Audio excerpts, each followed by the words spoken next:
бид нар бүгдээрээ ардчлал эрх чөлөө үндсэн хуулийн одоо сайн засаглалын тухай ялгаа болохоор бүгдээрээ бас энэ дээр саналаа хэлнэ гэж гуйж байна. Ийм л юм боллоо шүү дээ. Нэг юм анзаарах юм бол одоо манай энэ цагдаа орогдоод оюун ихсийн ерөнхий сайд чинь бүр төрийн оролцоог бараг 0 болгож эхэлсэн шүү дээ. Гайлан тодорхой болоо тийм ээ. Тэрээс бүх юм тэгэлж эхлээд ингээд 2000 оноос хойш төрийн зохицуулт гэдэг айхтар үг гардаг. Яг энэ үед Америкийн профессор биччихсэн. За одоо бол Монгол аюул руугаа ороод эхэллээ гэж. Өөрөөр хэлбэл за энэ их уул уурхайн баялагийг одоо булаацалтаж Монголын төр улс төр инлүүгээ шилжих нэ. Өөрөөр хэлбэл байгалийн баялагаа булаацсан улс төрлөөр орлоо Монгол.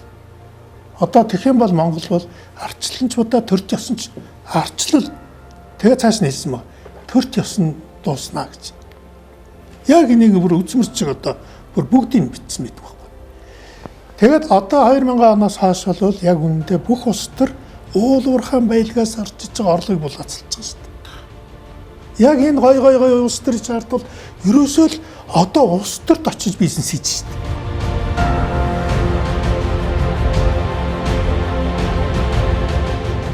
Төрд очиж бизнес хийж байна. Ямар сантай зүгээр бизнес хийдэг залуу ингэж штэ. Гэхдээ одоо би энд ингээд өдөржин шүнжин шар махтаага хатаа тийм ээ штэ зүгээр амтны бөхс толоож ээж одоо энэ зах зээл дээр хүмүүстэй хэрэгтэй мийг гэж явж нэг хитэн төгрөг олж яхад нэг нөхөр гарын өсөг зураал те хитэн тэр бумаар навч.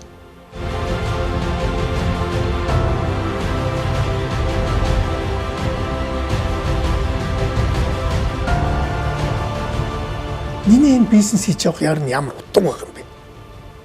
Би энд одоо бизнес хийж яах юм? Тэгээ энэ бизнес үчин төрлөө. Тэгээд төрлөө зүтгэж. Одоо та нар шүү дээ их хурлын бүрэлдэхүүнийг хар тийм ээ. Та нар их хурлын хариулбал яг үүндээ Монгол улсын үндсэн хуулиар одоо Монголын төрийн байгууллагын чинь ер усын гажиг харагдана. Харах юм бол. За төлөөлж байгаа орон нутагт амьдардаг нэг гишүүн би юу? Байна уу? Ийм төр гэж хаач байдаггүй заа юу. Иргэдээ төлөөлдөггүй тийм ээ.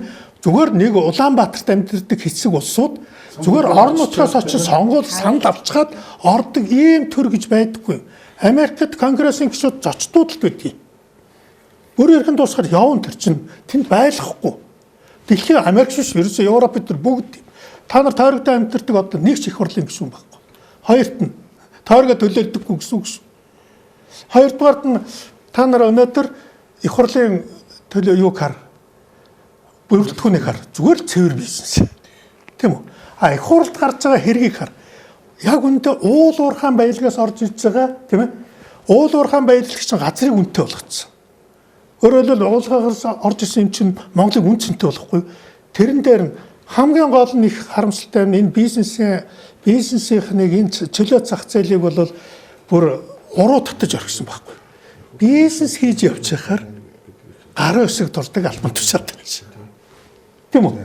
Тэгэх юм бол зүгээр тэрбумаар нь хийдэг гээд одоо харалтаа. Тэгээд өнөөдөр яаж ийм вөхөр зах зээл дээр чөлөө зах зээл дээр ажиллаж чадахгүй, орлого олж чадахгүй, хүн ардтай хэрэгтэй нийгмийн баялаг бүтээж чадахгүй улсууд их хурл торгодог болчихлоо шүү дээ. Хойном хэлсэн байт юм л да улаан шагасын хэдэн хөөхд улс сул тоглож байна гэж социализм үед хэлээд өгсөн байхгүй юу? Тэгэхээр одоо тэр социализмыг бид нар халмар завцсал да. Тэгээ 2000 оноос социализмаар явж байгаа. Энэ бол нууц биш. Чойномын энэ холыг харсан энэ зөнч бодол байна. Норойнхойгоо нэг үг байдгийн хүн чанар гэж одоо бурхан хайгаад байгаа юм бол чамд олдохгүй. Жинхэнэ бурхан чинь чиний хүн чанар гэж. Тэгэхээр хүн чанараа арилжсан, хүн чанараа худалдсан, хүн чанараа эрх мэдлэр наймаалтсан ийм хүмүүс өнөөдөр Монголын төр дэх ноёлог сууж байна л да.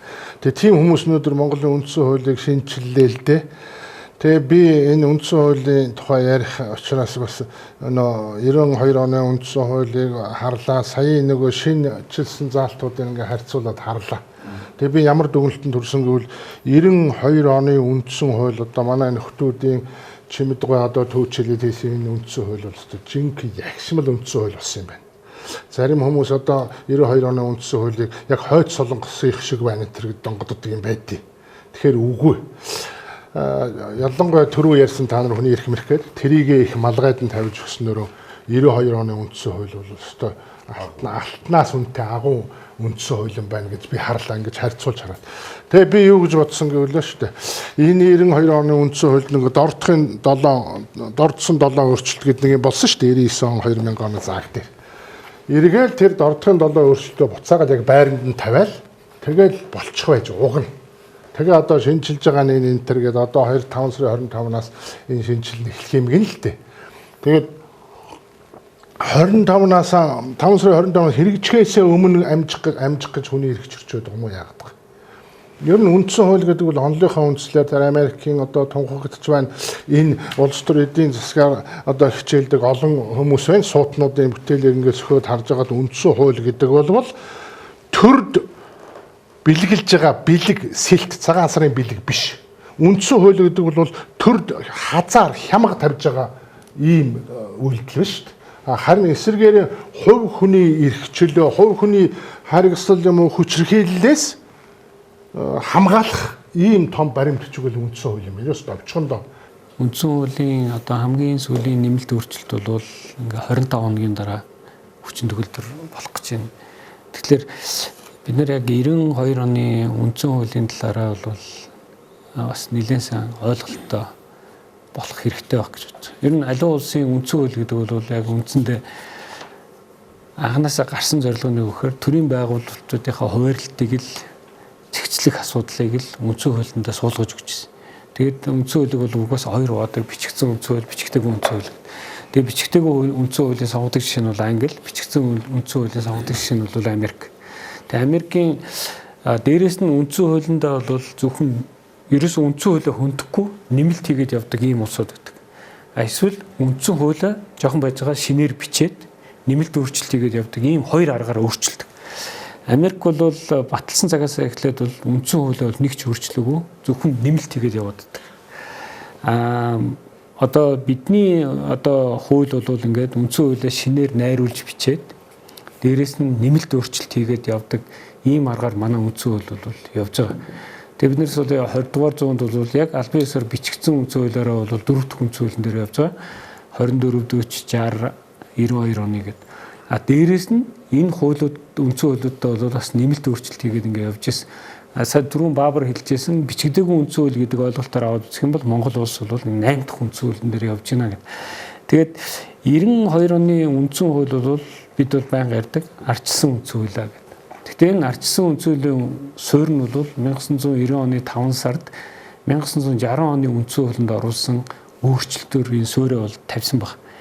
Тэгээд Америкийн нэгдсэн улсын үндсэн хууль гэсэн анх хийгдэхдээ бол хүний эрхийн асуудал оруулаагүй байсан байхгүй. Яг төрийн одоо зохион байгуулалтын асуудал. Тэгээд одоо анхныхаа нэмэлтүүдээр бол хүний эрхийн тунхаглал гэдэг энэ зүйлээ бол оруулж гисэн. Манайх бол нэлээд одоо хожуу, арчилж шилжсэн улс байсан учраас үндсэн хуулиа хийхдээ бол бид нар манай үндсэн хууль бол 6 бүлэгтэй. Тэгээд 6 бүлгээр бол юу зохицуулж байгаа гэхээр эхлээд Монгол улсын бүрэн эрх байдлаа бол тунхаглаж байгаа. Хоёрдугаар бүлэг нь бол ерөөсөө хүний эрх чөлөөтэй холбоотой ийм заалтуудыг тунхаглаж байгаа.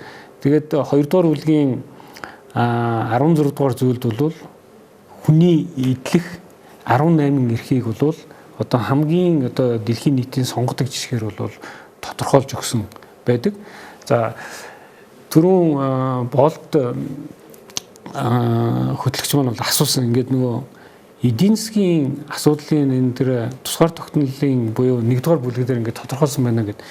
Тэр бол зарчмын маш том хоёр тодорхойлт бол 5-р зүйлийн 2-3-аар байгаа. Өөрөөр хэлбэл өмнө нь манай хуулинд бол үндсэн хуулинд бол хувийн өмчийн асуудал ерөөс тусгаагүй байсан байхгүй. Тэгээд Монгол улс бол 5-р бүлгийн 2-р заалтаар нийтийн болон хувийн өмчтэй байна гэдэг тодорхойлцсон. Тэгээд өмчийн эрхийг хуулиар хамгаална. Өмчийн эрхийг хууль бусаар ерөөсөө нийтийн ч хувийн ч халдахгүй гэдгийг тодорхойлж байна. Энэ өөрөө зах зээлийн эдийн засгийн суурь ихгүй. Хоёрдугаар бол бүхэлдээ хүний эрхийн зохицуултыг бүхэлдэн тодорхойлсон. 3-дугаар бүлэг бол төрийн байгуулалт, парламент нь буюу хууль тогтоох байгууллагынх, засгийн газар буюу гүйцэтгэх эрх мэдлэлнийх, шүүх засаглал буюу тийм ээ, шүүх, прокурор энэ байгууллагууд нь яах юм гээд. Тэгээ манай үндсэн хуулийн бас нэг өөрийнх нь онцлог нь бол 4-р бүлгээр засаг захиргааны нутаг дэвсгэрийн нэгжийн асуудлыг бүхэлд нь тодорхойлсон. Нутгийн өөрийн удирдах ёсны байгууллага гэдэг ойлголтыг шинээр 92 онд гаргаж ирсэн. За 5 дугаар бүлэг нь бол цоо шинээр нэг институт гарч ирсэн нь бол үндсэн хуулийн цэцгийн асуудал. 6 дугаар бүлэг нь бол юу вэ гэхээр үндсэн хуулинд яаж өөрчлөлт хийх юм бэ гэдэг ийм л зохицуулт цомхон. Ер нь бол үндсэн хууль гэдэг маань бол улс төрийн бөгөөд хууль эрх зүйн баримтчиг. Энэ бол бүх хуулийн баримтчгийн одоо дээд үндсэн. Бусад одоо хууль, засгийн газрын тогтоол шийдвэр, ерөнхийлөгчийн зарлиг, байгууллагуудын гаргаж байгаа шийдвэр, албан тушаалтны өгж байгаа үүрэг бол энэ баримтчигт бүхэлдээ захирагдах ёстой ийм зүйл байна. 92 оны үндсэн хуулийг батлахад бол бид нар бас төгс төгөлдрийн бол хийж чадаагүй. Яг гэвэл бид нар өөрөө 70 жил социалист системээр яваад ирчихсэн. Тийм байсан учраас инерцээрээ бид нар бол социалист системийн үндсэн хуулийнхаа бааз суурин дээр өөрчлөлтөө хийсэн. Тэрэн дээр ингээд цоо шинээр оруулж ирж байгаа байхгүй. Тэгээд 2 дугаар бүлгийг бол цоо шинээр оруулж ирэхдээ бид нар яг үндсэндээ нэгдсэн үндэсний байгууллагын хүний эрхийн түгээмэл тунхаглал, за тэгээ Америкийн нэгдсэн улсын хүний эрхийн тунхаглал гэдэргээд үндсүүлэндээ оруулцмаас энэ заалтуудыг бол бүхэлд нь авчихсан.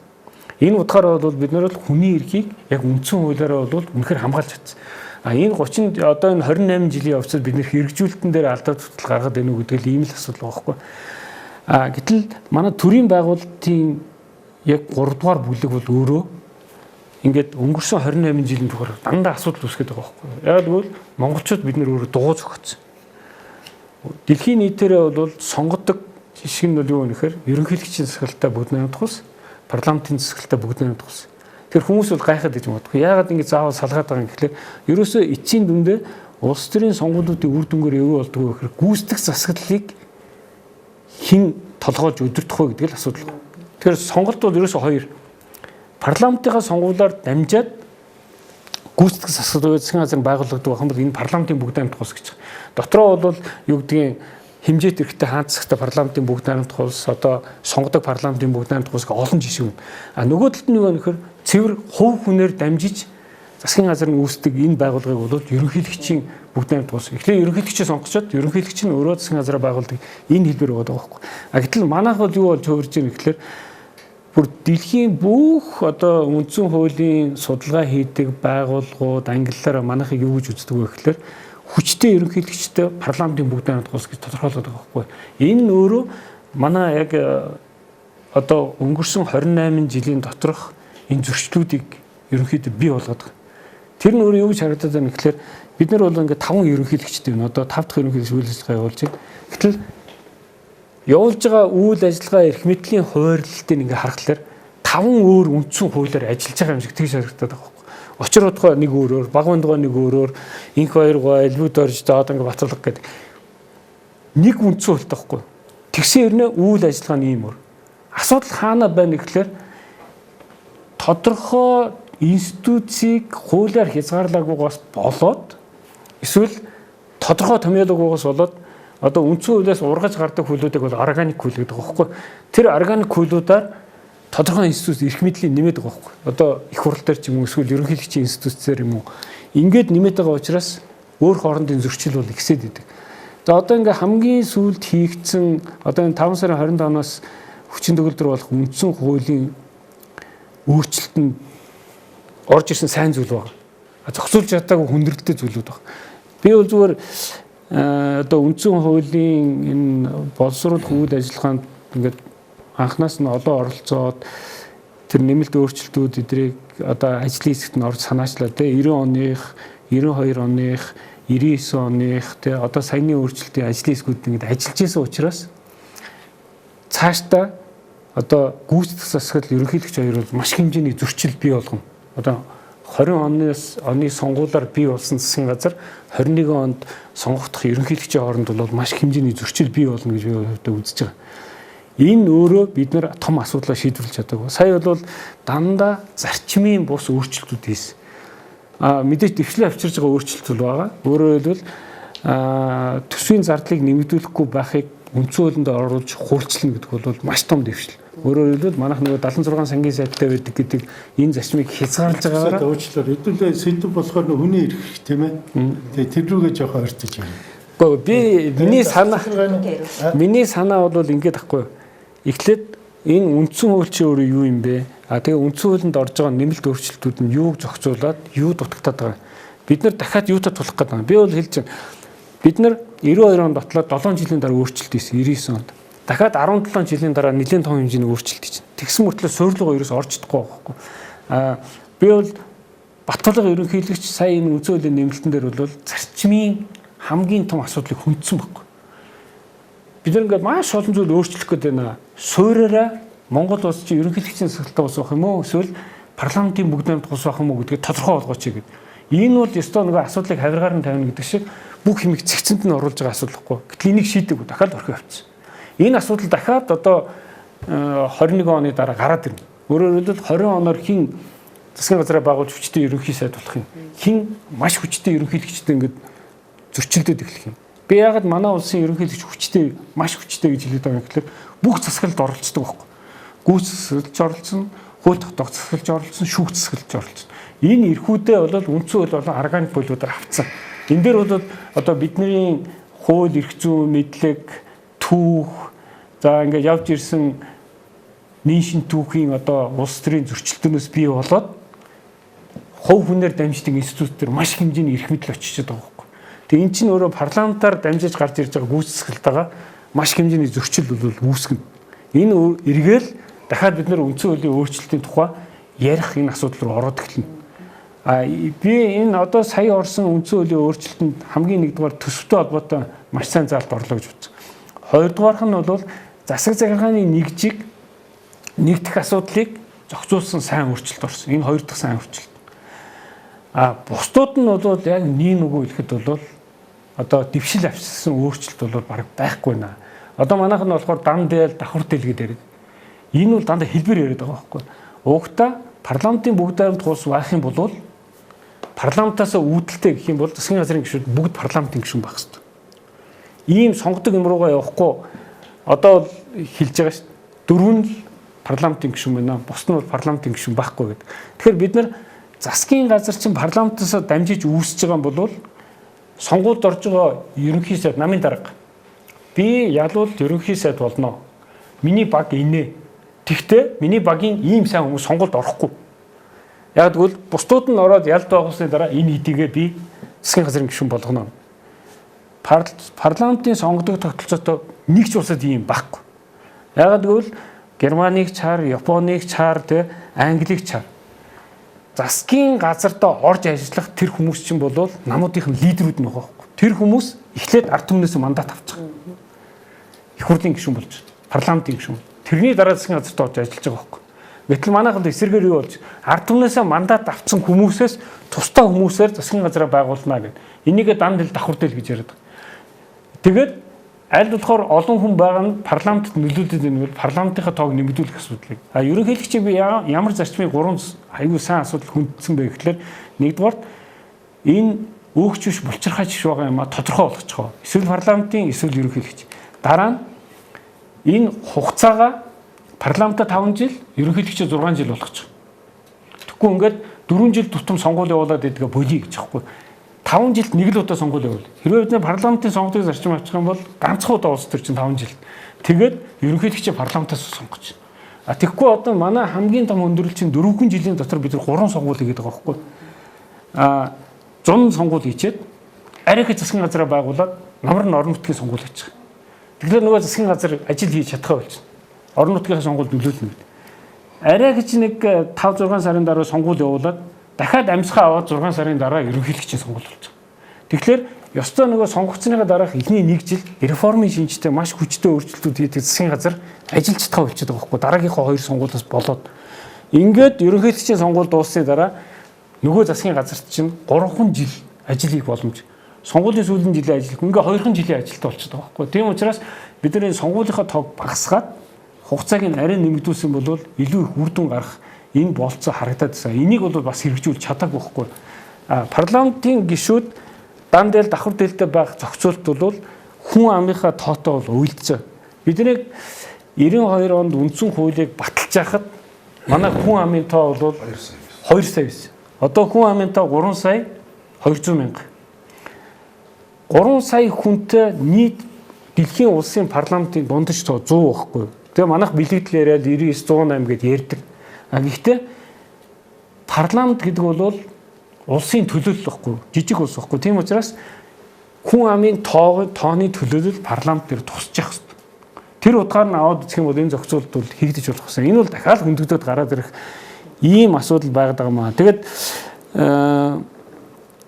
би бол хувьдаа нэг ийм зүйлүүдийг яриа. Тэгээ одоо маргаан болоод байгаа зүйл чинь юу гэхээр үндсэн хуулийг батлаад үндсэн хуулиндаа яаж өөрчлөлт хийх юм? Энэ үндсэн хуулийн шилжилтийн хуультай холбогдуулаад 92 онд бол бид нар үндсэн хуулийн хавсралт хууль гэж гаргасан. Тэрнгүүр шилжилтээ бүр маш нэрийн зохион байгуулсан байхгүй. Энэ хуулиудыг 92 онд багтааж, энэ хуулийг 93 онд багтааж энгийн хуулиудыг тийм ээ органик биш энгийн хуулиудыг 92 онд сонгуулиар бий болсон улсын их хурл 96 оны хооронд 4 жилийн хооронд бүгдийг баталж мөрдүүлээ гэд.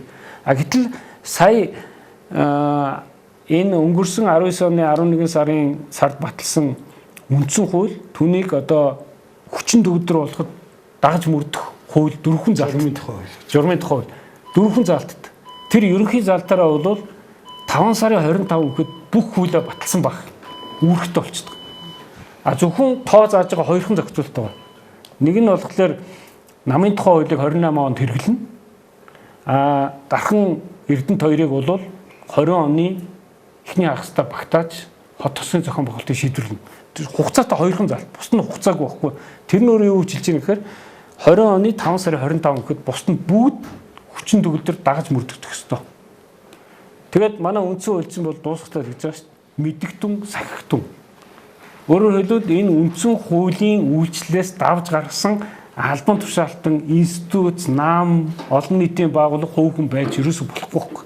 Ийм л зохицуултан байна. 24 он, 40 он, 60 он, 92 он гэсэн нийтдээ 4 үндсэн хууль баталсан байдаг.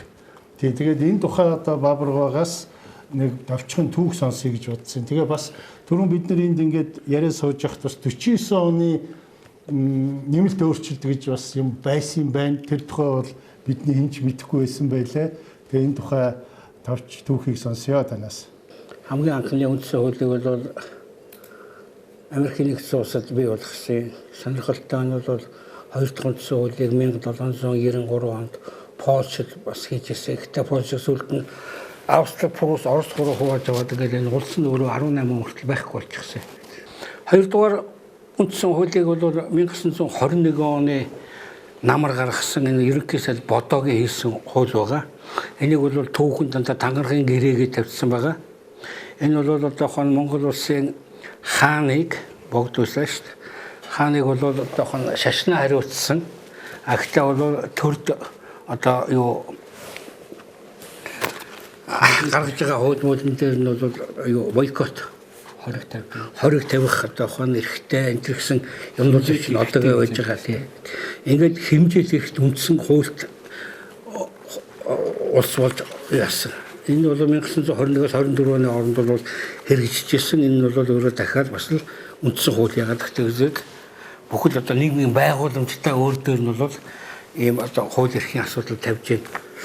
Дараагийн үндсэн хууль 1924 онд гарсан. 24 он бол хийс гарсан хууль дээр бол дахиад энэ шал өөр зарчим болсон. Оросын одоо тухайн үед өнөөдөр бол Украиныг хийж болж болно том эрдэмтдийн гаргасан баримтч байдаг. Тэрэн дээр 1918 онд зөвлөлт Орос улсад хийсэн үндсэн хуулийн одоо хоног үсэггүй шахуугаар орчуулж тавьсан хууль бол 1924 оны Монгол улсын үндсэн хууль 1926 оны Тувагийн бүгд найрамдах улсын үндсэн хууль хоёр бол шууд орчуулаад тавьсан байна гэж тавьсан байна. Энэ дээр хамгийн гол зарчим нь юу гэхээр зэрэг нийгмийн шууд дундуур нь юу ангийнх нь хувьд 2 хуваагаад энэ эсгүүд бол сонгуульд ирэх байхгүй. Ер нь бол устгалтанд дуусах ёстой улсууд. Энэ эсгүүд нь бол одоо юу язгуур ухсаа байхгүй, юу өнтер байхгүй одоо ядуу ард гэж тийм ард гэдэг манайх нь язгуур ухсаа байхгүй гэсэн үг шүү дээ. Хар гэсэн үгнээс олсон шүү дээ. Ийм улсууд нь бол эрхчлөлтөд тухайн сонгуул Монголд оролцсноо гэсэн ингээд ийм шууд ялгуурлаад 2 хуваачихсан ийм хууль байгаа. Дараагийн үндсэн хууль бол 1960 онд гарсан. 60 онд яасан гэхдээ зэрэг биднэрт 1960 он хүртэл Монголд юутай ч гэсэн зах зээлийн эдийн засаг дойлж ирсэн. Энэ дээр бол малчид одоохон өөрсдөө мал хуугууд зах зээл дээр зардаг байлаа. Бүгд үйлчлэгээний байгууллагууд бүгд хувьд байсан. Одоо энэ хүн тээвэр энэ хөдөөмөдөө микрозиклэр зөөгөөд байгаа юм ч бүгд хувийнхан байсан. За тэгэл үсчин, зурагчин, гуанз одоо юу гэдгийг заах энэ төр бол бүгд хувийнх байсан. 60 он хүртэл. Тэгээ 1959 онд бол бүх малын хураагаад бүгд нэглэх болгосон. Нөгөө хуваар аж ахуй эрхэлжсэн улсууд чи бүгдийг хурааж аваад үйлдвэр оршуулдаг гэж байгуулсан. Ингээ үйлдвэр оршуул багтааг хувийн хөвчлөгийг чинь болоод огт байхгүй болсон. Хүнд одоо байж байгаа эд хөрөнгө асуудлыг бол хувийнх гэд нэрлэхээ болоод амных гэд нэрлэдэг болсон. Тухайн үед та бүхэн санаж байгаа бол хувийн машин гэдэггүй амны машин гэдэг байсан. Гэхдээ бол улсын хэмжээгээр 100-аад хүнд амны машинтай байлаа шүү дээ. За тэгээ хувцс хондоруудаа яадгийг үзэг мүзэг тэргээд улаан цайны юмнууд нь дандаа амны хөрөнгө болохоос хувийн хөрөнгө бол биш. Ингэхдээ бид хувийн хөрөнгөө бол бүрэн устгалаа. Одоо манай нийгэм бол юутай боллоо. Ерөнхийдөө бол хувийн хөвшил байхгүй цөмөрөө хоршооссон ард бас л ард шүү дээ тийм ээ. Сэхэтний давхарга гэж байгаа. Сэхэтэн бол бас итгэх үндэстэй улсууд биш л дээ тийм учраас давхарга. За дараагийн үндсэн хууль бол 1990 оны 5 дугаар сард бол бий болсон гэж үздэг. Яг гэхдээ зэрэг нийгэм чинь ингээд бүхэл нэг систем дэлхийд даяар байж байгаа систем задраад болсон. Зөвлөлт бот улс бол ингээд ерөнхийдөө перестройкнд орлоо. Тэнд чинь одоо ингээд Польш, Унгар, Урмын одоо юу гэдгийг бүгд бол социализмоос татгалзаа явуулчлаа. Ингэхдээ зэрэг Монгол улс өөрийн ирэхгүй нийгмийнхээ байгууламжийг солихоосоор аргагүй болсон. Тэгээ энэ 90 онд ингээд бодоод болохтойгоо зэрэг чи одоо яаж солих вэ гэдэг асуудал гарч ирсэн. 1990 оны 5 дугаар сард ардын их хурал хуралдаад үндсэн хууль 1960 оны үндсэн хуулийн дээр өөрчлөлт хийсэн. Энэ бол гол өөрчлөлтүүд байсан.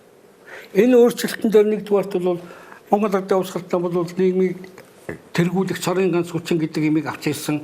Монгол улс социализм байгуулна гэдгийг авч ирсэн. Монгол улс зөвлөлт боловсрыг дагна гэдгийг авч ирсэн тийм ээ. Тэгээ Монгол улсад бол олон ургалт үзэл байхыг зөвшөөрсөн.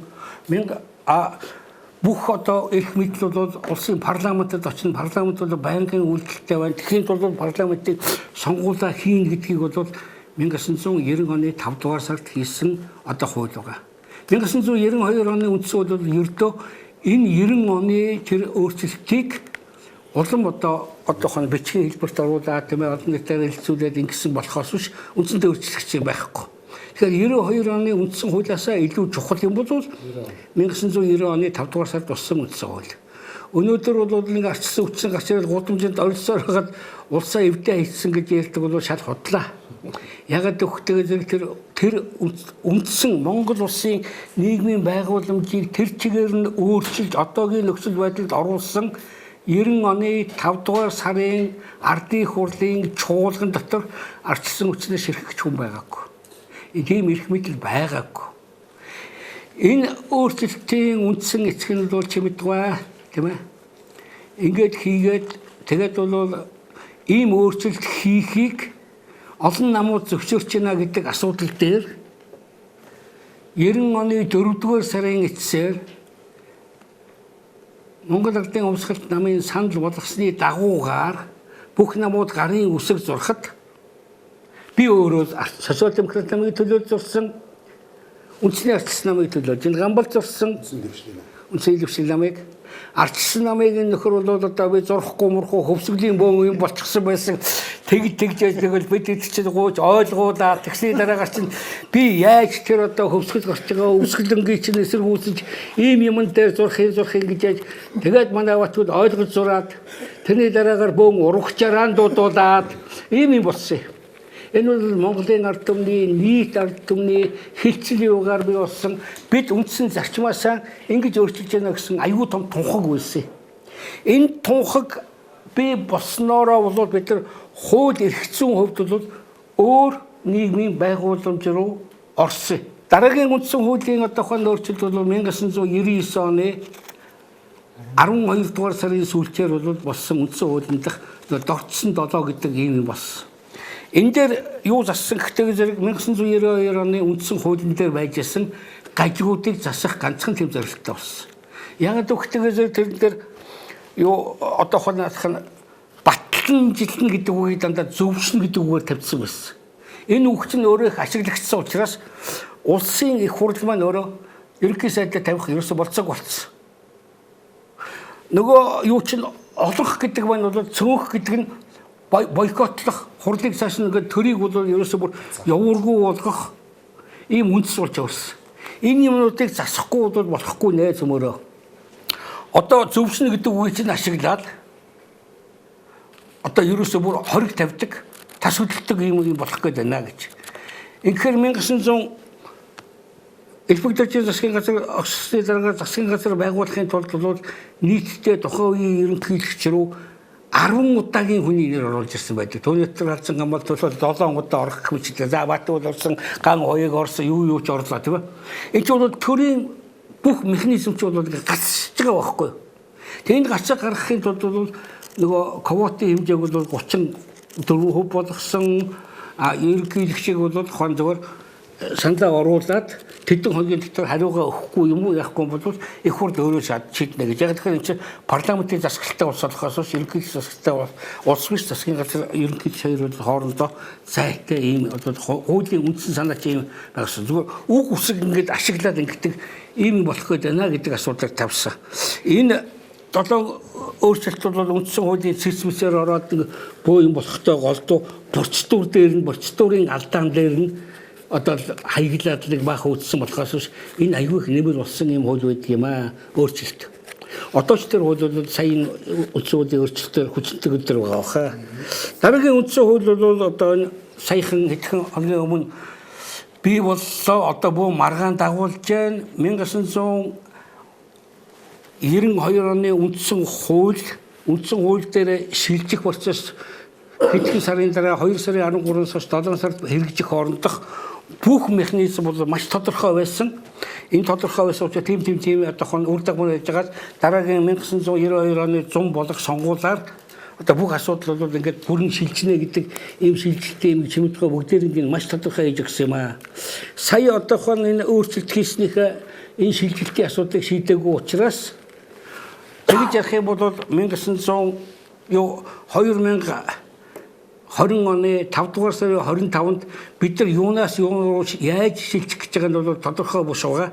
Энийг бүгд өөрийнхөө эрх ашигын дагуугаар тайлбарлаж байгаа. Тэгэхээр энэ тайлбарын одоохон гэтэл өөрчлөлтөн дээр 2020 оны 5 дугаар сарын 25-ны өдөр энэ шинэ үндсэн хуулийн өөрчлөлтийг бүх нийтээр дагна гэсэн өгүүлбэр байгаа. Бүх нийтээр дагах гэж байгаа бол энэ шууд хүчин төгөлдөр болох ёстой. Гэтэл чинь тэгж ярих юм бол 2030 онд тийм бодлоосаад 2050 онд хүртэл улсын төсөв төлөвлөгөө хийгээд тавьсан байсан дээ. Тэр үед бас нэг бодож байгаа тэгж байгаа аяндаа шилжих гэсэн нэг юм дураараа яриад байна. Энийг бол баяр зүг тодорхой тайлбарлаад чинь утга учиргүй юм бол дуусчээ. Тэгж ярих юм бол 22 дугаар зуунаас бол нарийн эхлэх хэрэгтэй одоохондоо байж гэсэн нэг юм тэнэг юм болох гэдэг шүү дээ. Гэтэл хуулийн дээр нь тусахтаа 5 сарын 25-ны өдрөөс эхлээд бүх нийтээр мөрдөн дагна. Тэгээ одоо ердийн иргэд бид нар ямар юм мөрдөн дагах гэдэг юм бүү мэд. Ийм утгагүй юм руу аваачиж гэж өөрийнхөө эрх ашигаар хийж байгаа явдал бол их гашуудахын зэрэгцээгээр саяын энэ ярьж байгаа бол манай 20 дугаар юм 1911 оноос тооцох юм бол 8 дугаар үндсэн хууль юм шүү гэж хэлэх гээд байгаа. Би 8 хуулийн ярьчих шиг бодлоо тийм үү даа. За баярлалаа. Тэгээд одоо энэ үндсэн хууль ярихаар л шүү дээ. Одоо бид нар бүр өвчтэй юм шиг нэг л юм яриад байна. Бүгд хаяагүй. Үндсэн хуулийн өөрчлөлт гэхээр төрийн байгууламжийг яриад байдаг байхгүй. Төрийн байгууламж. Үгүй төрийн байгууламж яриад энийг л үндсэн хуулийн өөрчлөлт, энийг л үндсэн хууль гэдэг аваад байдаг. Гэтэл үндсэн хууль чинь төрийн байгууламж гэсэн зүйл нь зүгээр үндсэн хуулийн нэг хэсэг юм шүү дээ. Тийм үү? Яг манай үндсэн хууль бол одоо баяр цогтын гам бол бидний байж байгаад одоо их энэ үндсэн хуулиар бахарах ёстой. Энэ гадны мэрэгчлэтнүүд ялангуяа гадны том судлаачд бол манай үндсэн хуулиас нэг юм хараад маш их одоо их олзуурах хилээд идэг байхгүй. Эргэн төр хоёр хоорондоо гэрээ хийсэн өөрөөр хэлбэл үндсэн хууль гэдэг гэрээ хийстэй. Эргэн төр хоёр хоорондоо гэрээ хийсэн энэ гэрээний үйл ажиллагааг танаа үндсэн хууль маш их тод харуулсан юм байна. Маш их тод харуулсан. Өөрөөр хэлбэл иргэн нь одоо Монгол улсын иргэн ямар эрх хэрэгчлээг эдлэх үү гэдгийг бүгдийг зааж агаад эхэнд нь бүр 2 дугаар бүлэг эхлээд үндсэн хуулийн чинь яг манай үндсэн хуулийн чинь суурь нь иргэнийх нь эрх хэрэгчлэл байхгүй юу? Тэр эрх хэрэгчлөөнд нийлдсэн төрийн байгууламж яах вэ гэдэг нь 3 дугаар бүлгээс явж байгаа байхгүй юу? Өөрөөр хэлбэл тэр эрх хэрэгчлээг хангахын тулд хэн хууль тогтоох ёстой? Зориулсан. Тийм. Улс хангахын тулд парламент ямар хууль жишээ нь хуулийг бол парламент нь бол зөвхөн үндсэн хууль дээр нийцүүлж гаргана. Өөрөөр гарч болохгүй. Санаанаас хууль зохиож ерөөсөө болохгүй. Жишээ нь засгийн газар нь ямар байх хэвтэй тэр иргэний эрх хэрэгчлээ. Шүүх нь ямар байх хэвтэй, прокурор нь яах хэвтэй гэдгийг л нутаг дэвсгэр засаг захиргааны нэг чинь нутаг дэвсгэрийн удирдлага иргэнийхээ эрх хэрэгчлээг хангахын тулд яах хэвтэй бэ гэж төрийн байгууламж нь дараа нь явдаг байхгүй. 3 дугаар бүлгээс эхлэв. Одоо инх сайхан сайхан дээр бол төр гэрээгээ биелүүлэхгүй байгаа нь бүр тов тодорхой шүү дээ. Өөрөөр хэлбэл хууль бусаар тийм ээ иргэнэ цагтаа орж болохгүй гэх тэр нөгөө эрх хэрэгчлэн дээр чинь байж байгаа шүү дээ. Тэр заалтан дээр болохгүй шүү хууль бусаар алдчих гэж үндсөөр зөрчиж байгаа. Тэгэхээр одоо гэтэл төр очоод төрийн нэрийн өмнөөс очоод шүүх зүгээр хууль бусаар ингээд цагтаа ороод шүү дээ. Тийм нөлөөлж ийн гэдэг. Яг үндэ. Тийм тэр зүгээр тэр шал бодлоо шалтай. Жишээ нь одоо баяр цагт гам болт хоёрыг төр очоод тэ үүргээ биелүүлсэн. Өөрөөр хэлбэл тэр үндсэн хуулинд байж байгаа шүү дээ. Баяр цагтд гам болтод дээд чатныхаа үүргийг биелүүлээ. Дээд чатны шийдвэрээ биелүүлэх зүйн үүрэгтэй байхгүй. Энэ чинь төрийн ажилтнууд байсан. Гэтэл тэр үүргээ биелүүлснийхэн тулд одоо энэ хоёр иргэнийг авчаад ялт татаачих байхгүй. Тэр үүргээ биелүүлсэн. Өөрөөр хэлбэл нөгөө иргэнийхээ эрх хэрэгчлөөд хууль бусаар халтдсан. Би нэг юм хэлье. Бид нар иргэндээ Монгол улсын иргэн би бол Монгол улсын иргэний хувьд ямар эрх хэрэгчлээ эдэлдэг юм бэ гэдгийг манай үндсэн хуулийн 2 дугаар зүйл дээр бүгдийг наривчилсан одоо болтол нэг эрх хэрэгчлээг л өгөөгүй байт юм бид нар. Үндсэн хуулиар өгөөгүй байдаг. Дэлхийд одоо нийтээр хэрэгжиж байгаа нэг эрх нийтээр ч барууны оронд. Жишээ нь манад ижил хүйстэн гэрлэх эрх байхгүй. Өөрөөр хэлбэл тэр гэрээн дээр бол харин энэ зал байхгүй. Одоо ижил хүйснүүд очиод гэрлэе гэвэл манай төр бүртгэж авахгүй тэр гэрэл. Тийм манай үндсэн. Яг бол үндсэн хуулийн дээр бол юу гэж заасан гэхээр эрэгтэй эмэгтэй хүн хоёр хүн л хоорондоо гэрлэнэ гэж заасан байхгүй. Тэгэхээр нөгөө ижил хүйсний эрх байхгүй.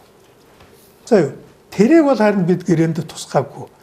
Тэгээд одоо хэрвээ ижил хүйснийг зөвшөөрнөг бол үндсэн хуулинд өөрчлөлт орох хэрэгтэй. Тийм ээ? Ийм гэдэг зүйлийг хасаад ижил хүйснүүд бас гэрэлж болно гэдгийг үндсэн хуулинд. Тэгэхээр энэ үндсэн хууль чи ийм нарийн байхгүй би яагаад энийг хэлээд байх вэ? Манай иргэд үндсэн хуулиа мэддэггүй учраас ямар эрхтэйгээ мэддэггүй.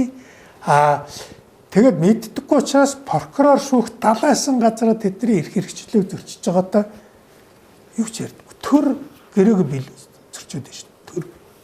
Зүгээр өнөөдрийн хүн төрлөختний түүхийг аваад үзэх юм бол яагаад ч юм одоо муу нэртэй луу данстай сайн муугаараа дандаа ярьж идэг Америкийн нэгдсэн улс хамгийн анхдагч нь л байна шүү дээ. Албан ёсоор бичигдсэн, хэвлэгдсэн одоо юм ном хэлбэрээр баталсан үндсэн хуулийг 1776 онд анхудаа баталсан өнөөдөр 244 жилийн туршид нэг үндсэн хуультай явж байна. 244 жилийн туршид 5хан өөрчлөлтүүдийг оруулсан байна. 5хан өгүүлбэр зассан байт юм байна. Хууль нь хэдэн зуун жилийн туршид тогтвортой явж байна. Хэдэн зуун жилийн дараа сонгуул болно гэхэд ийм хуулиар явна гэдэг нь одооноос залуу хүмүүст ойлгомжтой байна. Би одоо юу гэдэг юм байгаа одоохондоо залуу байна. Би нэг 50 наснда улс төрд орноо. За тэр үеийн одоо хамгийн ойрхон сонгуул одоогоос 20-30 жилийн дараа болох юм байна. Ямар хуулиар явах нь одоо өнөөдөр тодорхой байж шүү дээ. Тэгээд бэлдэж байна. Гэтэл манай Монголд 100-ны дотор 8 үндсэн хууль өөрчлөгдсөн. За яг нь Монгол улсаа бид ойлгож байна. Яг гэвэл систем солигдож байсан. Янз бүрийн үзэн сурталчилсан одоо юу гэдэг юм байгаа төр засах нь ард иргэд дээрээ тоглолт хийцэн, туршилт хийцэн. Нэгэсэндээ одоо лабораторийн огтон шиг алхыг алсан, баруун зүүнээр нь ялгсан, нэгэнтэй мөргөлдүүлсэн, зодолдуулсан, алуулсан. За энийг бол ярих ганц Монгол ингээгүй л дээ. Одоо социализмаар явсан ихэнх орнууд ийм түүхийг туулаад ирсэн. Гэтэл 90 оноос хойш 30 жилийн хугацаанд хичнээн удаагийн их хурлын сонгуулиуд болсон дандаа цоо шинэ хуулиудаар. Одоо 4 жилийн дараа, 8 жилийн дараа, 16 жилийн дараа болох сонгуул ямар хуулиар явахыг бид өнөөдөр мэдэхгүй. Тийм учраас хүн болгон ирээдүгээ харж чаддаггүй юм байна. Хөгжлийнхөө зарчим дээрээ бат найдвартай зогсож чаддаггүй юм байна. Эндээс чинь болоод эргэлзээнүүд, эндээс чинь болоод ая тал засах. Одоо жишээлбэл үндсэн хууль тогтворжсон жигд одоо жишээлбэл Америк шиг ийм улсад шүүгч хүн бол хинээс ч хараат биш. Яг л ерөнхийлөгч өнөөдөр байна, маргааш яваад өгнө. Миний энэ ажил төр, миний нэр төр, миний энэ хууль, миний үндсэн хууль үрд байна гэдэгт бүх иргэн хүн дээр дооргүй хатуу итгэж шít. Тэгэхээр манай Монголд өнөөдөр өгүүлэгдээд байгаа юм нь хуулийн тогтвортой орчин. Энэ бол бүх хуультай холбоотой юм. Тэгэхээр өнөөдрийн энэ үндсэн хуулийг зүгээр нэг хэдэн өөрчлөлтүүд орлоо. Бүгдээрээ сайхан ингээд баярлалаа гэд дуугүй чимээгүй, уншихгүй, ойлгохгүй өнгөрөх биш. Зүгээр нэг баяр тэмдэглэх шалтгаан болгож өнгөрөх биш. Хүн болгон энийг ойлгодог. Төрийн албан тушаалтан болгоны өмнө энэ баримтыг хар гэж үзүүлдэг. Тэгээд энүүгээр өөрийнхөө эрхийг алхам тутамдаа албан тушаалтан бүрийн өмнө очиж өөрийгөө хамгаалдаг, өмөөрдөг ийм баримт болгосон, ийм соёл болгосон улс болмоор байна. Тийм учраас өнөөдөр бид иргэддээ хүний эрхээр дамжуулж бололцоол олгосон ийм том үйл явдлын тухай ярьж байна. Гэхдээ манай өнөөдрийн нэвтрүүлэг хүүгээр өндөрлж байна. Манай энэ Сэдвийн гүнд нэртэй энэ хэлэлцүүлэг маань сонгогч та бүхэнд зориулсан ийм нэвтрүүлэг шүү. Та бүхний одоо мэдлэгжүүлээ, мэдээлжүүлээ, энэ дээр үндэслөө зөв сонголт хийгээсэ гэсэн ийм л үндсэн дээр одоо энэ эрх хүмүүстээ бүгд цуглаж ингэж яриад байгаа юм шүү. Тэгээд одоо ирж оролцсон та бүхэнд дахин баярлалаа илэрхийлье. Дараагийн дугаараар уулзах байхаа дахиад хэдүүлээ тийм ээ. Тэгээ үзэгчтэй ингээ манай өнөөдрийн нэвтрүүлэг үгээр өндөрлж байна. Дараагийн дугаараар уулзтраа түр баяртай. Newspress Цэгийн мэдээллийн үнцнийг танд мэдрүүлнэ.